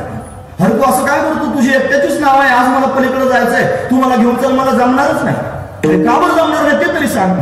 तुम्हाला मैंने चरणों की महिमा सुनिए प्रभु, नाव लकड़ी की मेरी पुरानी. मैंने चरणों की महिमा सुनिए प्रभु, नाव लकड़ी की मेरी पुरानी. प्रभु देवा तुझ्या चरणांचा महिमा मला माहिती आहे, तुझं गौप्य मला माहिती आहे. लक्ष्मण दादा बरोबरच होता. तो धनुष्य घेऊनच धावला. काय रे म्हणलं, याच्या बरोबरच जन्माला आलो, लहानचे मोठे बरोबरच झालो. आणि कुशाल म्हणतो त्याचं गौप्य तुला माहिती आहे. काय तुला माहिती आहे रे म्हणलं, जे मला माहित नाही ते. मग तो सांगायला लागला, देवा तुमच्या चरणांचा महिमा मला माहिती आहे. हेच चरण त्यांनी त्या अहिल्याच्या आश्रमापर्यंत, गौतमाच्या आश्रमापर्यंत गेले आणि या पायाची धूळ उडून त्यांनी त्या दगडाला लागल्याबरोबर शिळा होती, मनुष्य झाले. थोड कीर्ती वाखाणी. म्हणून त्यांनी भगवंताच्या चरणस्पर्शानं दगडाची बाई होती हे मला माहिती आहे. दगडाची जर होते तर माझ्या जुन्या असणाऱ्या लाकडाच्या नावेची का नाही बाई व्हायची. म्हणून तू जर त्यांनी माझ्या नावेत पाय दिला आणि तुझा पाय त्या नावेला लागल्याबरोबर जर त्यांनी त्याची स्त्री झाली, मला पहिली एक आहे आणि दुसरी जर माझ्या गळ्यात पडली तर मग एक सांभाळण्याकरिता त्यांनी हा नावेचा अट्टहास होता. दुसरी बायको आल्यावर करणार काय, साधनही संपून जायला 2 बायका होतील. त्यापेक्षा तुला नाही नेलेलं चांगलं, तू आपलं दुसरं बघ काय ते. आता काय करावं म्हणे, अरे काहीतरी कर ना, मला पलीकडच्या काठाला जायचंय. मग म्हणे एक उपाय आहे. म्हणे काय, मला तुमचे पाय धुऊ द्या म्हटले. तुमचे पाय जर मी धुतले तर त्याने मी तुम्हाला नावेत बसू देईन, सगळी धूळ मला धुवून काढली पाहिजे ना. हो म्हणे ठीक आहे. मग पाय धुवायचे. घाईने पत्नीला बोलावलं, काठवट आणली, लाकडाचीच होती. आता याच्यात भाव आहे मला, नाव लाकडाची होती, काठवट कशाची होती त्याची नसती का बाई झाली. पण देवाला आकळायचं ना, म्हणून त्यातला भाव. म्हणून त्यांनी काठवट आणली आणि मग देवाला त्याच्यात पाय द्यायला लावले. मग हा त्यांनी धुतोय महाराज पाय. पण आता पायावर जर कोणी पाणी घातलं आणि कोणी जर असं हालचाल करायला लागलं तर गुदगुल्या होतात ना. माणूस असं करतो. देव असं करू लागला. हो म्हणजे डळमळू नका देवा, तुम्हाला जर खरं डळमळासारखं होत असेल तर माझ्या मस्तकाचा थोडा आधार घ्या. म्हणून त्या केवटाच्या मस्तकावर भगवंतानं हात ठेवला आणि तो पाय धुतोय. हे सगळेजण पाहतात. पाय धुता धुता दोघांकडे तिरक्या नजरेने पाहत होता महाराज. यानं त्यांनी जानकीकडे पण पाहिलं, लक्ष्मणाकडे पण पाहिलं, तिरक्या नजरेने पाहताय आणि विशेष रूपानं पाय धुतोय. का बरं माहिती आहे, त्याचं कारण आहे, हा मागच्या जन्मात कासव होता. कासव आणि क्षीरसमुद्रात त्यांनी फिरत होता. देवाच्या चरणांना स्पर्श करायचा होता, पण लक्ष्मी पायाजवळ बसली होती ना, तिने येऊ दिलं नाही. आणि तो शेष नारायण होताना मोठे मोठे डोळे करून पाहत होता, मला खबरदार जर देवाच्या पायाजवळ येशील. तो शेष नारायण लक्ष्मण झाला होता आणि तीच लक्ष्मी जानकी झाली होती. मग त्या दोघांना जणू काही हात दाखवत होता, त्यावेळेला मला हात लावू दिला नाही. आज तुमची ताकद नाही काय म्हणायची, तुमच्या समोर धुतोय पाय. महत्वाची गोष्ट आहे. दोघांनी पण अशा पद्धतीनं पाहायला सुरुवात केली. देवदेवता पाहतात, तेवढं प्रेम भगवान त्याच्यावर त्यांनी व्यक्त करतात. त्यानं पाद्य पूजा केली, साष्टांग प्रणिपात करून देवाच्या समोर त्यांनी माझ्या पाठीवर देऊन पाय देऊन त्यांनी नावेत बसा. मग भगवान नावेत बसले. जानकीला त्यांनी बरोबर घेतलं. नाव जाण्याकरिता निघाले. एवढा आनंदी आहे ना. मेरी नैया में लक्ष्मण राम, गंगा मैया धीरे बहो. मेरी नैया में लक्ष्मण राम, गंगा मैया धीरे बहो. नकोस गंगे ओर भरूग, नकोस नौके परत फिरू. श्रीरामाचे भगवंताचं त्यांनी चिंतन करत परमात्म्याला पलीकडच्या काठाला नेऊ, असं म्हणणारा हा केवट आहे. या केवटाला पलीकडच्या काठाला परमात्म्याला नेऊन घातलं आणि तिथं उतरल्यानंतर त्यांनी महाराज काहीतरी देण्याकरिता प्रभू तयार झाले. सांगितलं, देवा तुझं काहीच नको आहे. म्हणजे का, आपलं दोघांचा धंदा एक आहे. एक धंद्याचे लोक एकमेकाकडून काही घेत नाहीत. म्हणून त्यांनी महाराज एक धंदा. परत लक्ष्मण रागावला होतं, मला काय तू केवट आहेस, मला एक धंदा म्हणतोस. मग त्यांनी हो म्हणे, शांत व्हा, काय धंदा आहे ते सांगा. मग सांगितलं, मी लोकांना गंगेच्या पात्रातून पलीकडच्या काठाला घेऊन जातो, त्यांना तारून देतो आणि तू त्यांनी मला सगळ्या जगाला भवबंधनातून तारून नेतोस, भवसागरातून तारून नेतोस, भवनदीतून तारून नेतोस. महत्वाची गोष्ट, तू पण तारून नेणार आहेस आणि मी पण तारून नेणार आहे. दोघांचा धंदा एकच आहे. आज माझी वारी आहे, मी तुला त्यांनी पलीकडच्या काठाला आणलंय, उद्या तुझी वारी येईल देवा. त्यावेळेला तुला सुद्धा त्यांनी हे करावं लागेल. मग काय, मला त्यांनी भवबंधनातून मुक्त करावं लागेल. देवानं आशीर्वचन दिलं. महत्वाची गोष्ट आहे, मला काही घेतलं नाही, पलीकडच्या काठाला नेऊन त्या केवटाला हृदयाला लावलं. केवटासारख्याला हृदयाला लावतो. का बरं लावतो? गुणदोष नाही पाहत. हा गुणदोष कोणाचे पाहत नाही, प्रेमानं वश होत असतो. म्हणून केवटाच्या पोटातलं प्रेम परमात्म्याने पाहिलं म्हणून वश झाला. असा परमात्मा जर त्याने महाराज वश झाला आणि आपला होऊन जर आपल्या बरोबर प्रेमानं बोलू लागला तर काय जीवनामध्ये आनंदाची लहर येत असेल, काय अवस्था प्राप्त होत असेल. महत्वाची गोष्ट आहे, हा परमात्मा वश होतो असं नाही. हा परमात्मा काळाला खबरदार म्हणून सांगतो, कमरोर हात देऊन उभा आहे माझ्या भक्तांकडे पाहाल तर काय करतो? भवसागर तरता कार्य करी तसा चिंता, पहिलो उभा जाता कटीकर ठेवून या त्याचे पायी घाला मिठी, मोल नाही घे जग जेठी.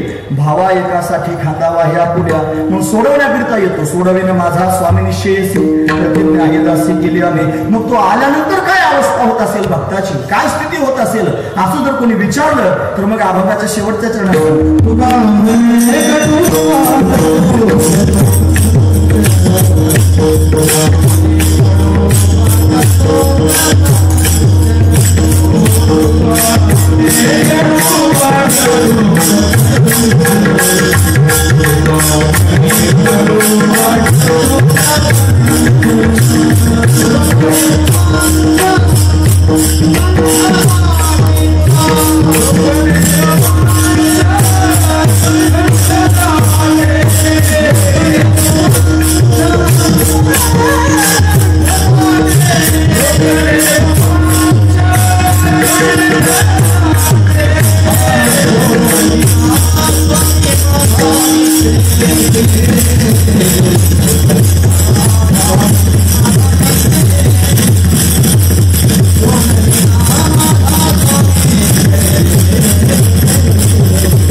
तुका म्हणे कटू वाटतो प्रपंच, रोकडे रोमांच कंठ दाटे.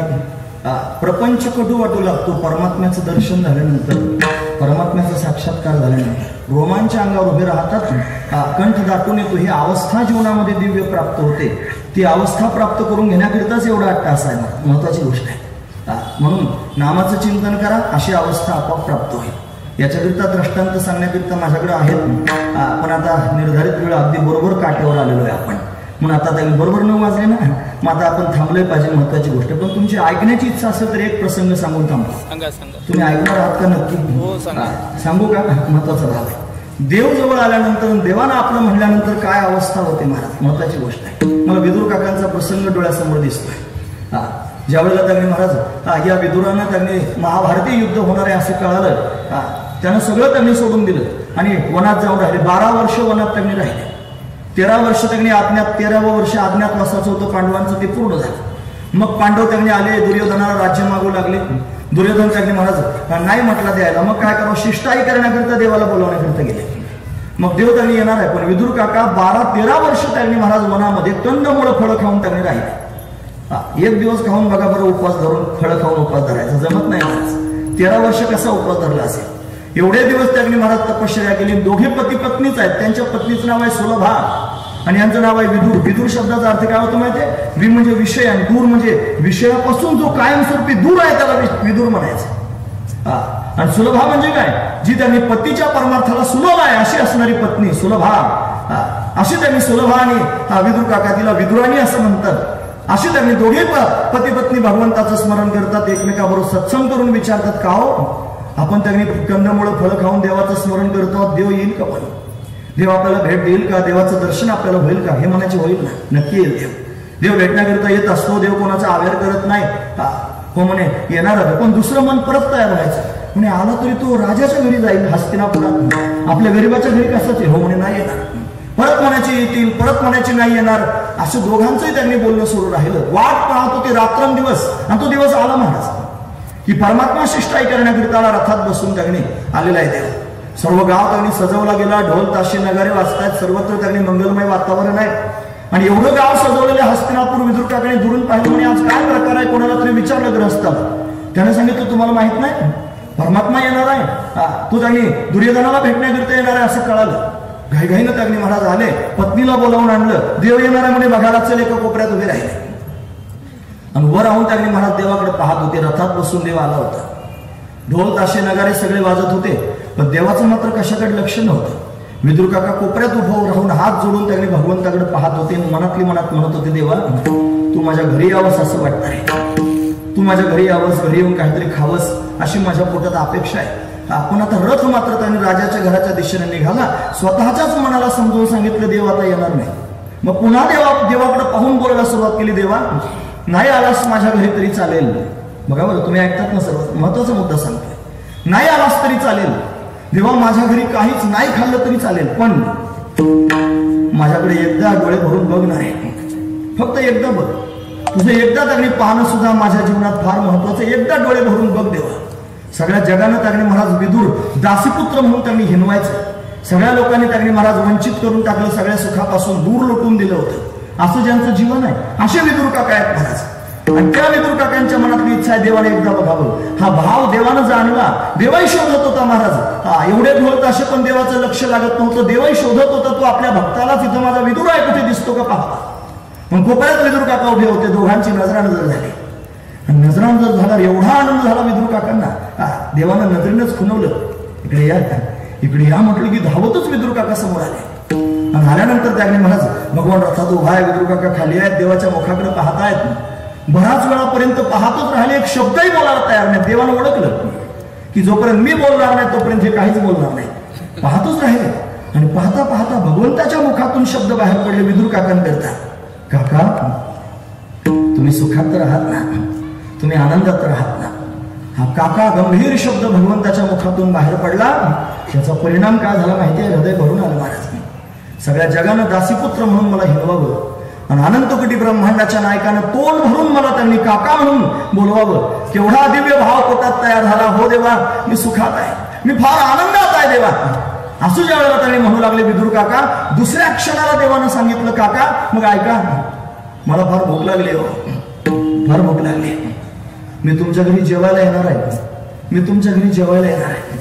हे जेवायला येणार म्हटल्यानंतर त्यांनी एवढा आनंद झाला. देवा तुमचं स्वागत आहे देवा. मन कवडा आहेस, मनातल्या सगळ्या गोष्टी तुला कळतात. मन कवडा आहेस, तुमचं स्वागत आहे देवा, स्वागत आहे म्हणू लागले. धावतच पत्नीच्या दिशेने निघाले. म्हणे देव येणार आहे. देवाचं स्वागत केलं पाहिजे. घरी गेले. पत्नीला त्यांनी घर आवरायला सुरुवात केली. बाजारात जाऊन उसनवारी करण्याकरिता त्यांनी भगवान कुठून तरी पक्वान आणायचे म्हणून विदुर काका गेले. आणि हे त्यांनी दुर्योधनाच्या समोर गेले. भगवान गेल्यानंतर त्यांचं ते फिसकटलं काम. म्हणजे जमणार नाही, आता बरंच सांगण्यासारखं आहे पण आता वेळ नाही ना. म्हणून त्यांनी म्हणे बरं इथे थांबायचं नाही, चाल म्हणे निघालं पाहिजे. तिकडे विदुर पत्नीने सगळं घर वगैरे सारवून घेतलं होतं. सगळं त्यांनी जिथले तिथे झालं होतं. तुळशी वृंदावर सारवून, घर सारवून त्यांनी महाराज स्वतः नीटनेटकं आवरण्याकरिता त्यांनी स्नानगृहात गेले होते. शिकी काही नव्हती, डोक्यात माती भरली होती आणि अंगालाही माती लावली होती. आणि अंगावर पाणी घेतलं आणि अंगावरचे वस्त्र ओले झाले होते. इतक्यात का नाही आला. उद्धवाला बरोबर घेऊन आला. चल जाऊ विदुरा घरी. उद्धवा दारात जाऊन त्यांनी उभे राहिले आणि दरवाजा वाजवला. बाई स्नान करत होते ना, तिने आतून त्यांनी आवाज दिला, कोण आहे. भगवंताच्या मुखातून शब्द बाहेर पडला, कृष्ण. कृष्ण म्हटल्याबरोबर विसरली, एका क्षणात विसरली. आहे त्याच स्थितीत उठून उभी राहिली. स्नान करता करता अशीच अंगावरचे वस्त्र ओले आहेत, केसात चिखल भरलेला आहे, सगळ्या अंगाला चिखल लावलेला आहे. धावतच त्यांनी आणि दरवाजा उघडला. देवाला पाहिलं आणि पाहिल्याबरोबर त्यांनी भगवान डोळ्यासमोर दिसला. विसरून गेली महाराज. देवाचा हात पकडला. या देवा, या देवा. घरातच ओढत नेलं महाराज देवाला. त्याला बसण्याकरिता आसन घालून ठेवलं होतं. औक्षणाचं ताट तयार केलं होतं. तात्कालीन फळं आणली होती. कदलीची म्हणजे केळीची फळं आणली होती. आणि मग त्यांनी महाराज सगळी तयारी करून ठेवली होती. पण आता देवाला उंच आसनावर बसवायचं ना, तर देवाला न बसवता स्वतःच बाई उंच आसनावर जाऊन बसल्या. विसरल्या सगळं. देव खाली बसला. ती केळीची फळं त्यांनी आणली होती ना, देवाला खाऊ घालायची नाही. एक एक केळी घेऊ लागल्या. त्याचं टरफल वेगळं करू लागल्या. आणि त्याचा गाभा देवाच्या हातात द्यायचा, तर गाभा स्वतः खाऊ लागल्या आणि देवाच्या हातात टरफल देऊ लागल्या. विसरल्या महाराज काय करते आम्ही, कुठे आहे भानच राहिला नाही. देव टरफल खात होता. विदुर काका आले आणि आल्यानंतर त्यांनी पाहिलं, त्यांनी उद्धव दारात उभा आहे, ते आतमध्ये गेले नाहीत. उद्धवचे म्हणे, अरे उद्धवा आमच्यात काही गोषा पद्धत नाही, चल ना म्हणे घरात. म्हणे गोषा पद्धत नसते ते हे असं. हा डोकावून पाहिलं आतमध्ये, काय त्याने दिसतंय. बाई स्नान करता करता आल्या होत्या, उंच आसनावर स्वतः बसल्या होत्या, देव खाली बसला होता, टरफल खात होता. राग आला महाराज विदुर काका नाही रागावले, पण दुसऱ्या क्षणाला त्यांनी महाराज स्वतःला सावरलं आणि सावरून त्यांनी महाराज स्वतःला सांगू लागले, अरे असं का तिला होऊ नये. रात्रंदिवस त्यांनी भगवंताचं चिंतन करत होती. 12 वर्ष भगवंताचं नामस्मरण केलंय, 12 वर्ष भगवंताची वाट पाहिली. आणि जो 12 वर्षापासून अट्टहासानं भगवंताच्या भेटीची वाट पाहतो, भगवान भेटल्यानंतर त्याला अशी अवस्था का होऊ नये. तिची ती अवस्था लक्षात येऊन विदुर काका गहिवरले, कंठ दाटून आला, हृदय बघून आला. घाईघाईनं पुढे जाऊन त्यांनी तिला सावध केलं, अगं काय करते, जागी हो. जागी झाले. मग त्यांनी महाराज घाईघाईनं स्नानगृहात जाऊन स्नान करून वस्त्र परिवर्तन करून दंडवत प्रणाम करण्याकरिता आले. मग देवाला म्हणले, देवा चुकले रे, मला क्षमा कर, मी असं करायला नको होतं, तुला टरफल खाऊ घातले. देव म्हणला, काकी तू चुकली नाहीस, तूच योग्य आहेस. कारण सगळं जग माझं भजन पूजन करतं, पण सगळे सावध आहेत, सगळे अंग राखून आहेत, कोणीच स्वतःला विसरत नाही. तू अशी सापडलीस की तुला त्यांनी कशाचं भानच राहिलं नाही. तू माझ्या चिंतनामध्ये एवढी विभोर झालीस की स्वतःला विसरून गेली. आणि या दिव्य त्यांनी अवस्थेला तुझ्याकडून त्यांनी सगळ्या जगाला पाहता आलं. ही दिव्य अवस्था तुझ्या माध्यमातून प्रगट झाली. विदुर काकांनी मध्यस्थी केली आणि त्यांनी जेवायला बसवलं. आणि मग त्यांनी महाराज संवाद झाला, महाभारती युद्ध होणार आहे. आणि मग त्यांनी महाराज विदुर काकांनी आपलं धनुष्य ठेवून जायचं ठरवलं. का बरं, या सगळ्या त्यांनी गोष्टी पाहायला मिळाल्या. परमात्म्याच्या चिंतनामध्ये त्यांनी कोणत्याच प्रकारचं सुख बरं वाटलं नाही, तो प्रपंच त्यांनी कडू वाटला. आणि परमात्म्याच्या दर्शनानं त्यांनी महाराज परमात्म्याच्या प्रेमानं कंठ दाटून आला. रोमांच सगळ्या अंगावर त्यांनी अशा पद्धतीने उभे राहिले. देवाला स्वतःला विसरले. ही अवस्था भगवंताच्या दर्शनाला प्राप्त होते. म्हणून अखंड भगवंताचं नामचिंतन आपण करावं. त्या नामचिंतनाच्या प्रभावानं परमात्मा कृपा करेल, आपल्याला दर्शन देईल, गुरुरूपाने येऊन आपल्याला उपदेश करेल, मोक्ष स्वरूपाची प्राप्ती करून त्यांनी भवबंधनातून मुक्त करून टाकील. हा देवाचा स्वभाव आहे. तो गुणदोष कोणत्या प्रकारचे पाहत नाही, प्रेमानं फक्त वश होत असतो. म्हणून आपण सर्वांनी भगवंताचं नामस्मरण करणं गरजेचं आहे. हा संदेश साधू संत त्यांनी सर्वांच्या समोर सांगतात. ज्यांनी ज्यांनी हा संदेश सांगितला मोठ्या प्रेमाने त्यांचं चिंतन करून थांबूया.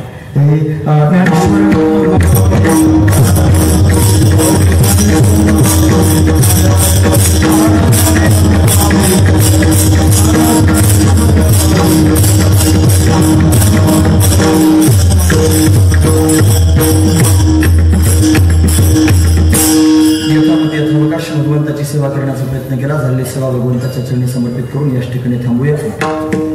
2 तास बसून तुम्ही माझी बडबड ऐकून घेतली. तुम्हा सर्वांच्या अंतःकरणापासून धन्यवाद. गुणवान मंडळींनी फार सुंदर साथ केली. तुम्हा सर्वांच्या अंतःकरणापासून धन्यवाद. साऊंड सिस्टीम सहज आहे, मला चांगलं बोलता आलं, त्यांचे धन्यवाद. संयोजकांच्या माध्यमातून आम्हाला सेवा करण्याचा योग जुळून आला, सर्वांच्या अंतःकरणापासून धन्यवाद करतो. महाराज मंडळी सगळे समोर त्यांनी बसलेली आहेत. सर्वांच्या चरणावर मस्तक ठेवतो. मस्तक माझा पायावर या वारकरी संतांच्या सगळ्या वारकऱ्यांच्या चरणावर मस्तक ठेवून थांबतो. चाल झालेली असं गृहीत धरून त्यांनी भगवंताचं चिंतन करतो. ते कसं हे